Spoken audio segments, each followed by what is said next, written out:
कहाँ मर गई हो? कितनी देर से आवाज़ लगा रहा हूँ। जिंदा भी हो या मर गई? दिनेश भैया एक ही गति से निरंतर चिल्ला रहे थे। क्या चाहिए आपको? गीले हाथ पोंछते हुए मधु कमरे में आकर बोली। मेरी जुराबें कहाँ है? सोचा था पढ़ी लिखी बीवी घर भी संभालेगी और मेरी सेवा भी करेगी, लेकिन यहाँ तो महारानी जी के नखरे ही पूरे नहीं होते। सुबह से साज श्रृंगार यूं शुरू होता है जैसे किसी कोठे पर बैठने जा रही हो। कितनी देर तक भुनभुनाते रहे। थोड़ी देर बाद फिर वे चीखे। नाश्ता तैयार है कि होटल से मंगवाऊं? मधु गर्मा-गर्म पराठे ले आई। तभी ऐसा लगा जैसे कोई चीज़ उन्होंने दीवार पर दे मारी हो। शायद कांच की प्लेट थी। पूरी नमक की थैली उड़ेल दी है पराठे में। आदमी भूखा चला जाए तो ठूस-ठूस कर खाएगी खुद। अच्छा सादा पराठा ले आती हूँ। मधु की आवाज़ में कंपन था। नहीं चाहिए, कुछ नहीं चाहिए। अब शाम को मैं इस घर में आऊँगा ही नहीं। कैसी बात कर रहे हैं आप? यूँ भूखे घर से जाएंगे तो मेरे गले से तो एक निवाला भी नहीं उतरेगा। मरो जाकर। उन्होंने एक तमाचा मधु के गाल पर रसीद कर दिया और पीछे का दरवाज़ा खोलकर गाड़ी यूँ स्टार्ट की जैसे किसी जंग पर जाना हो। ऐसे मौके पर अक्सर वे गाड़ी तेज गति से ही चलाते थे। माँ जी सहित पूरा परिवार सिमट आया था आंगन में। नन्हा अंश मेरे पल्लू से मुंह छुपाए खड़ा था। अक्सर दिनेश भैया की चीखें सुनकर परिवार के सदस्य तो क्या, आस पड़ोस के लोग भी जमा हो जाते। पर क्या मजाल जो कोई एक शब्द भी कह जाए। एक बार फिर आश्वासित नजरों से मैंने मुकेश की ओर देखा था। शायद कुछ कहे, पर नहीं। अपमान का घूंट पीना उन्हें भली प्रकार आता था। उधर माँ जी को देखकर यूं लगता जैसे तिरस्कृत होने के लिए यह बेटा पैदा किया था। चिढ़कर मैंने ही मौन तोड़ा। एक दिन आपका भाई उस भोली भाली लड़की को जान से मार डालेगा, लेकिन आप लोग कुछ मत कहिएगा। ना जाने इतना अन्याय क्यों सहा जाता है इस घर में। क्रोध से मेरी आवाज़ कांप रही थी। उधर मधु सिसक रही थी। मैं सोचने लगी, अब शाम तक यूं ही वह भूखी प्यासी अपने कमरे में लेटी रहेगी और दिनेश भैया शाम को लौटेंगे जैसे कुछ हुआ ही ना हो। एक बार मन में आया उसके कमरे में जाकर प्यार से उसका माथा चूम लूं। सहानुभूति के चंद बोल आहत मन को शांत करते हैं, पर मधु जैसी स्वाभिमानी स्त्री को यह सब नहीं भाता था। होठ सी कर मंद मंद मुस्कुराते रहना उसका स्वभाव ही बन गया था। क्या मजाल जो दिनेश भैया के विरोध में कोई कुछ कह जाए। विवाह करके जब घर में आई थी तो बड़ा ही अजीब सा माहौल देखा था मैंने। दिनेश भैया और मुकेश दोनों जुड़वा भाई थे, पर कुछ पलों के अंतराल ने मुकेश को बड़े भाई का दर्जा दिलवा दिया था। शांत, सौम्य और गंभीर स्वभाव के कारण ही मुकेश काफी आकर्षक दिखाई देते थे। उधर दिनेश उग्र स्वभाव के थे। कोई कार्य तो क्या, शायद पत्ता भी उनकी इच्छा के विरुद्ध हिल जाता तो यूं आंखें फाड़ कर चीखते मानो पूरी दुनिया के मालिक हो। माँ जी और मुकेश उन्हें नन्हे बालक के समान पुचकारते, सफाई देते, लेकिन वे तो जैसे ठान ही चुके होते कि सामने वाले का अनादर करना है। माँ जी तब अपने कमरे में सिमट जाया करती थी और बदहवास से मुकेश घर छोड़कर बाहर चले जाते। मैं अपने कमरे में कितनी देर तक थर-थर काँपती रहती थी। उस समय क्रोध अपने पति और माँ जी पर ही आता था, जिन्होंने उन्हें पर अंकुश नहीं रखा था। तभी तो बेलगाम घोड़े की तरह सरपट भागते जाते थे। एक दिन मैंने मुकेश से खूब झगड़ा किया था। खूब बुरा भला कहा था दिनेश भैया को। मुकेश शांत रहे, गंभीर मुख मुद्रा के लिए अपने चेहरे पर मुस्कान बिखेर कर बोले, छाया, दिनेश की जगह अगर तुम्हारा भाई होता तो तुम क्या करती? क्या ऐसे ही कोसती उसे? सच बताऊं, मैं उससे संबंध विच्छेद ही कर लेती। हमारे परिवार में बच्चों को ऐसे संस्कार दिए जाते हैं कि वे बड़ों का अनादर कर ही नहीं सकते। गुस्से के आवेग में बहुत कुछ कह गई थी। जब चित्त थोड़ा शांत हुआ तो खुद को समझाने बैठ गई कि मेरे पति भी इसी परिवार के हैं।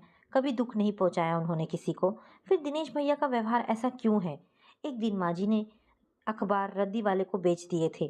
दिनेश भैया को किसी खास दिन का अखबार चाहिए था। टूट पड़े माँ जी पर। मुकेश ने उन्हें शांत करते हुए कहा, आज ही ऑफिस की लाइब्रेरी से तुम्हें अखबार ला दूंगा। पर दिनेश भैया की जबान एक बार लपलपाती तो उसे शांत करना आसान नहीं होता था। गालियों की बौछार कर दी माँ पर। वे पछाड़ खाकर गिर पड़ी थी। मुकेश अखबार लेने चले गए और मैं डॉक्टर को ले आई थी। तब तक दिनेश भैया घर से जा चुके थे। डॉक्टर माँ जी को दवा देकर जा चुके थे। मैं उनके सिरहाने बैठी अतीत की स्मृतियों में खोती चली गई। कैसे हृदय विहीन व्यक्ति हैं ये, संबंधों की गरिमा भी नहीं पहचानते। दिन बीतते गए। दिनेश भैया के विवाह के लिए माँ जी और मुकेश चिंतित थे। मुकेश अपने भाई के लिए संपन्न घराने की सुंदर व सुशिक्षित कन्या चाहते थे। माँ जी चाह रही थी मैं अपने मायके की ही कोई लड़की यहाँ ले आऊं, पर मुझे तो दिनेश भैया का स्वभाव कभी भाया ही नहीं था। जानबूझकर दलदल में कौन फंसे। एक दिन मुकेश मुझसे बोले, छाया, दिनेश के लिए कोई लड़की देखो। मैं विस्मय से उनका चेहरा निहारने लगी थी। समझ नहीं पा रही थी वे वास्तव में गंभीर हैं या यूं ही मजाक कर रहे हैं। दिनेश भैया के स्वभाव से तो वही स्त्री सामंजस्य स्थापित कर सकती है जिसमें समझौते व संयम की भावना कूट कूट कर भरी हो। घर हो या बाहर, आपा खोते एक पल भी नहीं लगता था उन्हें। मैं हल्के फुल्के अंदाज में बोली, ब्याह भले कराओ देवर जी का, पर उस स्थिति की भी कल्पना की है तुमने कभी, जब वे पूरे वातावरण को युद्ध भूमि में बदल देते हैं। मैं तो डर कर तुम्हारी शरण में आ जाती हूँ, पर उस गरीब का क्या होगा।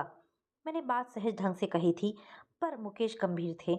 मेरे दृष्टिकोण का मानदंड चाहे जो भी हो, पर मुकेश के तो वे प्रिय भाई थे और माँ जी के लाडले बेटे। दोनों की दृष्टि में उनका अपराध क्षम्य था।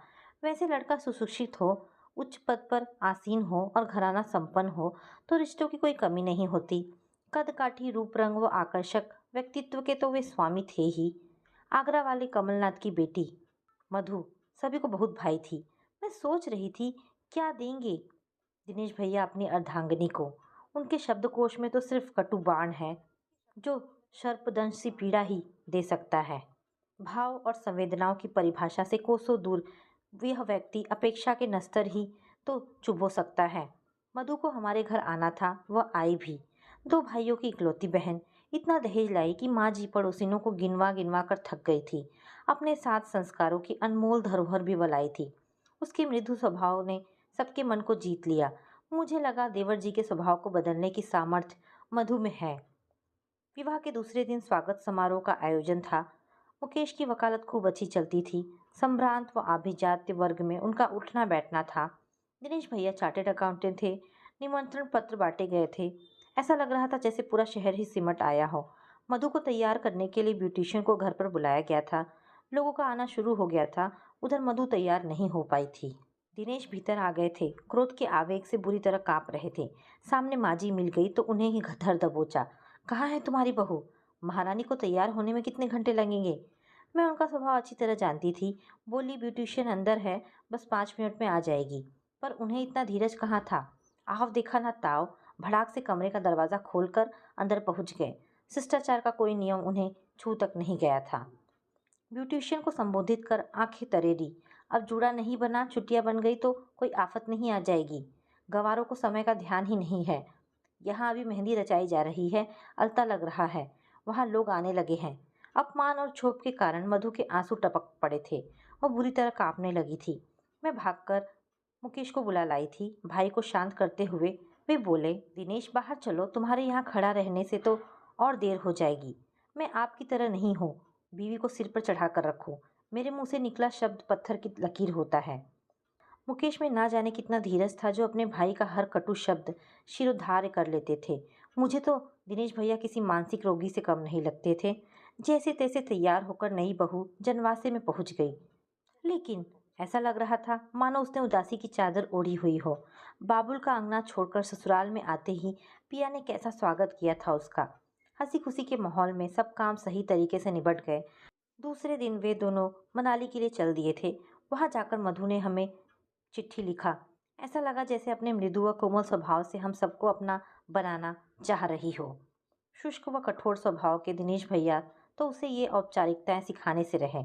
उन्हें तो अपनों को पराया बनाना आता था। उस दिन रविवार था। हम सब शाम को टीवी पर फिल्म देख रहे थे। दरवाजे की घंटी बजाने का अंदाज दिनेश भैया का ही था। द्वार पर सचमुच मधु और दिनेश भैया ही थे। मधु हमारे बीच आकर बैठ गई, हंसती रही, बताती रही। दिनेश भैया अपने परिजनों स्वजनों से सदैव दूर ही छिटके रहते थे। मैं बार बार मधु की उदास सूनी आंखों में कुछ ढूंढने का प्रयास कर रही थी। बात करते करते अक्सर वह चुप हो जाया करती थी। कभी हंसती, कभी सहम जाती। ना जाने किस परेशानी में थी। मुझे कुछ भी कुरेदना अच्छा नहीं लगा था। दूसरे दिन से मधु ने घर के कामकाज का उत्तरदायित्व अपने ऊपर ले लिया था। मेरे हर काम में हाथ बटाती। माँ जी की सेवा में आनंद मिलता था उसे। दिनेश भैया के मुख से बात निकलती भी न थी कि मधु फौरन हर काम कर देती। एक बात विचारनी थी कि पति के रौद्र रूप से घबराकर वह उसके पास पल भर भी नहीं बैठती थी। हमारे साथ बैठकर वह हंसती, बोलती, खुश रहती थी। लेकिन पति के सानिध्य से जैसे उसे वितृष्णा सी होती थी। कई बार जब पति का तटस्थ व्यवहार देखती तो उन्हें खींचकर सबके बीच लाना चाहती, लेकिन वे नए परिवेश में खुद को ढालने में असमर्थ ही रहते थे। सुसंस्कृत व प्रतिष्ठित परिवार में पली बढ़ी औरत इस धुरी विहीन, संस्कार विहीन पुरुष के साथ कैसे रह सकती है? मैं कई बार सोचती थी, इस कापुरुष से उसे घृणा नहीं होती होगी? वैसे उन्हें कापुरुष कहना भी गलत था। कोई सुखद अनुभूति हो तो जी जान से कुर्बान हो गए, मगर दूसरी ओर से थोड़ी लापरवाही हुई या जरा सी भावनात्मक ठेस पहुंची तो मुंह मोड़ लिया। एक बार मुकेश दौरे पर गए हुए थे। मैं अपने कमरे में कपड़े संभाल रही थी कि देवर जी की बड़बड़ाहट शुरू हो गई थी। कुछ ही देर में चिंगारी ने विस्फोट का रूप ले लिया था। उनके रजिस्टर पर मेरा बेटा आड़ी तिरछी रेखाएं खींच आया था। हर समय चाची के कमरे में बैठा रहता था। मधु को भी तो उसके बिना चैन नहीं था। बेवकूफ ने मेरा रजिस्टर बर्बाद कर दिया, गधा कहीं का। अपने कमरे में मरता भी तो नहीं। दिनेश भैया चीखे थे। मधु ने एक शब्द भी नहीं कहा था। गुस्से में व्यक्ति शायद विरोध की प्रतीक्षा करता है, तभी तो वार्तालाप खींचता है। आग बबूला होकर दिनेश पलंग पर पसर गए। अचानक पलंग से उठे तो उन्हें चप्पल नहीं मिली। पोछा लगाते समय मालती ने शायद पलंग के नीचे खिसका दी थी। मालती तो मिली नहीं, सो उन्होंने पीट डाला मेरे बेटे को। मधु ने उसके चारों तरफ कवच सा बना डाला, पर वे तो मधु को ही पीटने पर तुले थे। मैं भागकर अपने बेटे को ले आई थी। पीठ सहलाती जा रही थी और सोचती भी जा रही थी कि क्या अंश का अपराध अक्षम्य था। किसी को भी मैंने कुछ नहीं कहा था। चुपचाप अपने कमरे में बैठी रही। पति को शांत कर कुछ समय बाद मधु मेरे कमरे में आकर मुझसे क्षमा याचना करने लगी। मैं बुरी तरह उत्तेजित हो चुकी थी। अपने आप को पूर्ण रूप से नियंत्रित करने का प्रयास किया, लेकिन असफल ही रही। बोली, देखूंगी जब अपने बेटे से ऐसा ही व्यवहार करेंगे। मधु दया का पात्र बनकर रह गई। बेचारी और क्या करती, हमेशा की तरह उसे बैठने तक को नहीं कहा था मैंने। शाम को अपनी गलती पर पर्दा डालने के लिए दिनेश भैया खिलौना बंदूक ले आए थे। अंश तो सामान्य हो गया। अपमान की भाषा वह कहाँ पहचानता था, लेकिन मेरा आहत स्वाभिमान मुझे प्रेरित कर रहा था कि यह बंदूक उस क्रोधी के सामने फेंक दूं और अंश को उसकी गोद से छीनकर अपने अहं की दृष्टि कर लूं। लेकिन मर्यादा के अंश सहेजना मुकेश ने खूब सिखाया था। उस समय अपमान का घूंट पीकर रह गई थी। दूसरे की भावनाओं की कदर किए बिना अपनी बात पर अड़े रहकर मनुष्य अपने अहंकार की दृष्टि भले ही कर ले, लेकिन मधुर संबंध जो आपसी प्रेम और सद्भाव पर टिके रहते हैं, खुद ब खुद समाप्त होते चले जाते हैं। उसके बाद तो जैसे रोज का नियम बन गया था। मधु जितना अपमान व आरोप सहती, उतनी ही यातनाओं की पुनरावृत्ति अधिक तीव्र होती जाती।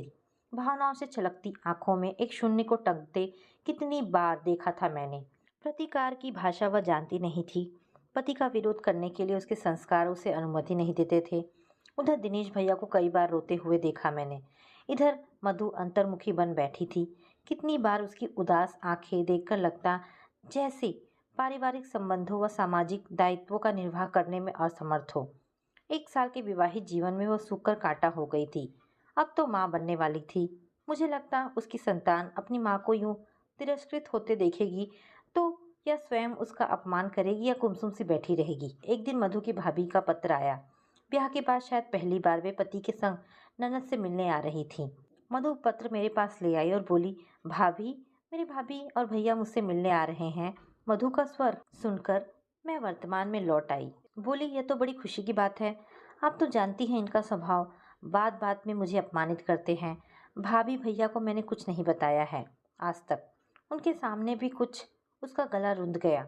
दोषी कौन है मधु? अत्याचार करना अगर जुर्म है तो उसे सहना उससे भी बड़ा अपराध है। मैंने उसे समझाया। मैं मात्र संवेदना नहीं जताना चाह रही थी, उसका सुप्त विवेक जगाना भी चाह रही थी। मैंने आगे कहा, पति को सर्वशक्तिमान मानकर उसके पैरों की जूती बनकर जीवन नहीं काटा जा सकता। पति पत्नी का व्यवहार मित्रवत हो तभी वे सुख दुख के साथी बन सकते हैं। मधु अवाक सी मेरी ओर देखती रही। उसका अर्धसुप्त विवेक जैसे विकल्प ढूंढ रहा था। दूसरे दिन सुबह ही उसके भैया भाभी आए थे। उनका सौम्य, संतुलित व संयमित व्यवहार बरबस ही आकर्षित कर रहा था हम सबको। उपहारों से लदे फदे कभी मधु को दुलारते, कभी दिनेश को पुचकारते। कितनी देर तक मधु को पास बैठाकर उसका हाल पूछते रहे थे। गांधीर्य की प्रतिमूर्ति मधु ने उन्हें अपने शब्दों से ही नहीं, हाव भाव से भी आश्वस्त किया था कि वह बहुत खुश है। 2 दिन हमारे साथ रहकर माँ जी व दिनेश भैया से अनुमति लेकर वे मधु को अपने साथ ले गए थे। पहला प्रसव था, इसलिए वे मधु को अपने पास ही रखना चाहते थे। दिनेश भैया का उन दिनों स्वभाव बदला बदला सा था। चुप्पी का मानो कवच ओढ़ लिया था उन्होंने।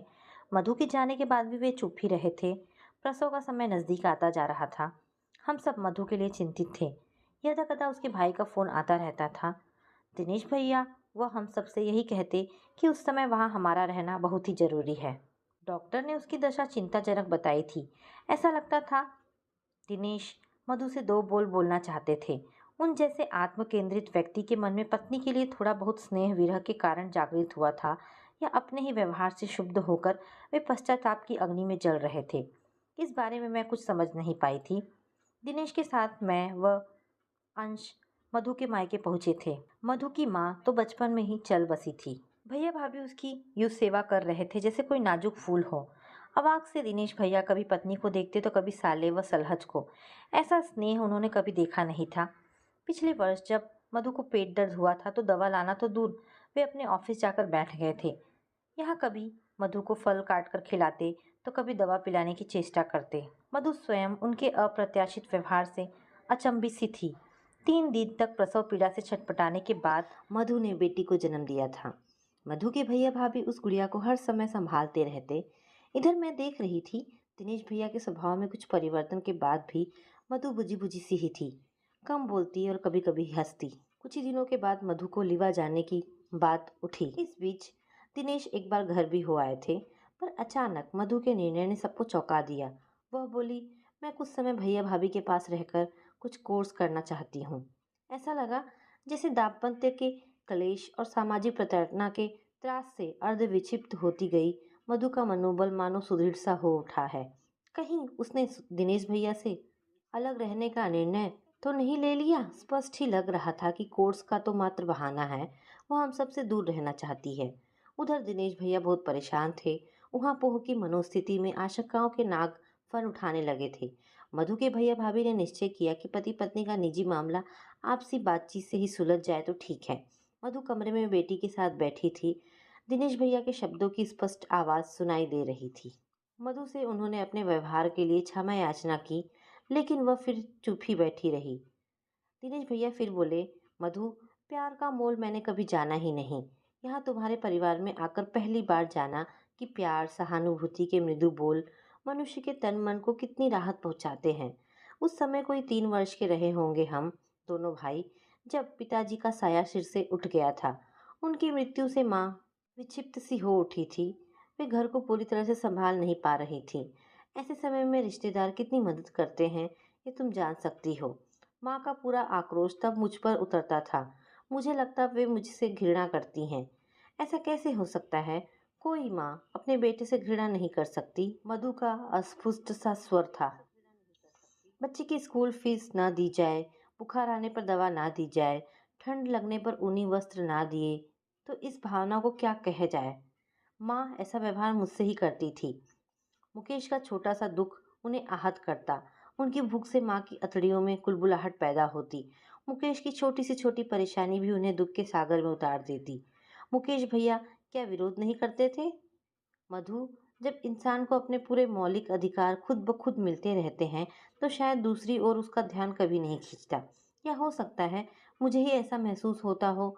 शुरू शुरू में चिड़चिड़ाहट होती, क्षुब्ध हो उठता माँ के इस व्यवहार पर, लेकिन बाद में मैंने चीख कर चिल्ला कर अपना आक्रोश प्रकट करना शुरू कर दिया। बच्चे से यदि उसका बचपन छीन लिया जाए तो उससे किसी प्रकार की अपेक्षा करना निरर्थक सा लगता है ना। हर समय उत्तरदायित्व का लबादा मुझे ही उड़ाया जाता। यह मकान, यह गाड़ी, घर का खर्चा सब कुछ मेरी ही कमाई से खरीदा गया। मुकेश अपनी मीठी वाणी से हर पल जीतते रहे और मैं कर्कश वाणी से हर पल हारता रहा। धीरे धीरे मुझे दूसरों को नीचा दिखाने में आनंद आने लगा। बीमार व्यक्ति को दुत्कारने में सुख की अनुभूति होती। कई बार तुम्हें प्यार करना चाहा भी तो मेरा अहम मेरे आगे आ जाता। जिस भावना को कभी महसूस नहीं किया उसे बांट कैसे सकता था। अपनी बच्ची को मैं खूब प्यार दूंगा, विश्वास दूंगा ताकि वह समाज में अच्छा जीवन बिता सके। उसे कलुषित वातावरण से हमेशा दूर रखूंगा। अब घर चलो मधु। दिनेश फूट फूट कर रोने लगे थे। मधु अब कुछ सहज हो उठी थी। दिनेश भैया दया के पात्र बन चुके थे। मैं समझ गई थी कि मनुष्य के अंदर का खोखलापन उसके भीतर असुरक्षा की भावना भर देता है। फिर इसी से आत्मविश्वास डगमगाने लगता है। इसीलिए शायद वे उत्तेजित हो उठते थे। मधु घर लौट आई थी। वह, दिनेश भैया और उनकी छोटी सी गुड़िया बेहद प्रसन्न थे। कई बार मैं सोचती, यदि दिनेश भैया ने अपने उद्वार लावे के रूप में बाहर ना निकाले होते, तो यह सुप्त ज्वालामुखी अंदर ही अंदर हमेशा धधकता रहता। फिर तलाक या किसी भी रूप में विस्फोट हो जाता, कौन जाने। तो दोस्तों, ये कहानी यहाँ पर समाप्त होती है। आशा करती हूँ कहानी पसंद आई होगी। अगर कहानी पसंद आई है तो प्लीज़ इसे लाइक एंड शेयर करें। और हाँ दोस्तों, ऐसी ढेरों पारिवारिक और शिक्षाप्रद कहानी सुनने के लिए प्लीज़ मेरे चैनल को सब्सक्राइब करें। धन्यवाद दोस्तों।